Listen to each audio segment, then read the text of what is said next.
know, because it's funny how we going back, learn all this stuff to go back to old school ways. Everybody wants to put saturation and tape stuff on it. That's funny. You understand what I'm saying? It's crazy, man. So it is interesting. I just have to reevaluate everything. Like, why are we doing? Why is it so fucking backwards? You moving so fast to go back. It's not backwards. When computer came in, it moved us so far ahead, and everything else there wasn't up to it yet. Like, you know what I'm saying? You know what it is? People was focused on the pros, but they wasn't thinking about the cons. I think it was more about speed, man. People caught up to it. You gotta understand.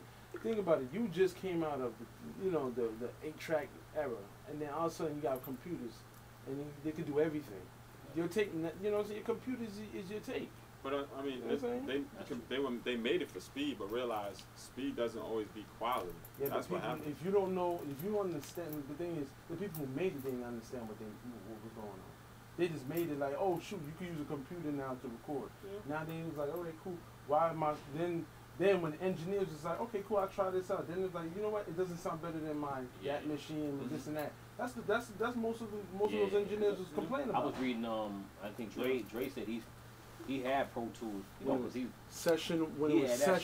He had that shit since like it was called Session. It wasn't even called Pros, it was called Session. Yeah. That's how long ago. And he said he didn't use it. I don't think he started using it till like 2000, 2001. I think he said he started using it, but because of that reason, you know what I'm saying, the analog thing. But I guess it's figuring out ways how to get that analog sound in your. Because even when people was tracking in, they still wasn't feeling it though. A lot of people wasn't feeling it when they was actually tracking in their shit. Yeah, they wasn't feeling it. Yeah, because I mean, it's people still getting a grasp of everything. You know what I mean? Yeah. It's just like, I mean, we always make stuff. And the feel of people that wasn't like for us. I don't know about y'all. For me, it was natural to use the fader on the computer. Yeah. I didn't grow up with mad physical fader. You know what I mean? So. Yeah. No. Yeah. You're right. Yeah. I mean, you kind of learn what you're listening to. You're raised in this era. We're just like, oh, that sounds good to us anyway. You know what I mean? Yeah. But you know, old school. So music isn't thick like it used to be either though, because you listen to the '90s records.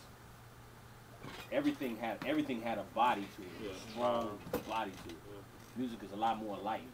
It's a lot more bouncy. And it's louder and it's really lighting. Even with the vocal, drop sound like really, I like drive. I mean, even with '90s vocals.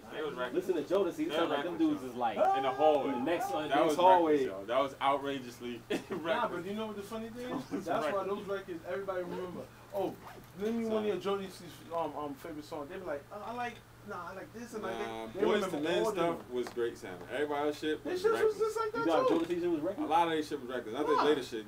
I listened to mad '90s records the other day, and a lot of them shits was nervous sounding. Which like one? The quality was nervous sounding. SWV records was nervous sounding. Who else? The only people that was you just named some hitting ass people. You know that, right? I shouldn't be recording this. Nah, I'm saying that sonically sounded reckless, yo, compared to what we doing now. When you listen to Boys to Men stuff, you could play it right now. That's what I'm talking about. The quality. I'm not talking about like, you know what I mean. It's nothing to do with the music. This just sounded reckless. Like the production on some of that stuff was it can't. You know, you have a good record if it can match up with today. You know you can have a good record if it sound good. You know, 10, 15, 20 years later. I mean, let's be serious. And it doesn't sound like that hallway sound. It doesn't sound funny. So why is the same, certain people, if you come up in the same era, if somebody's making a record like that? Here's the thing. I can't agree with that because the simple fact, if I played you some things from the 70s to the 80s, them shits is still being played to this day, and it smashes anything that is currently quality-wise equal to what's going on.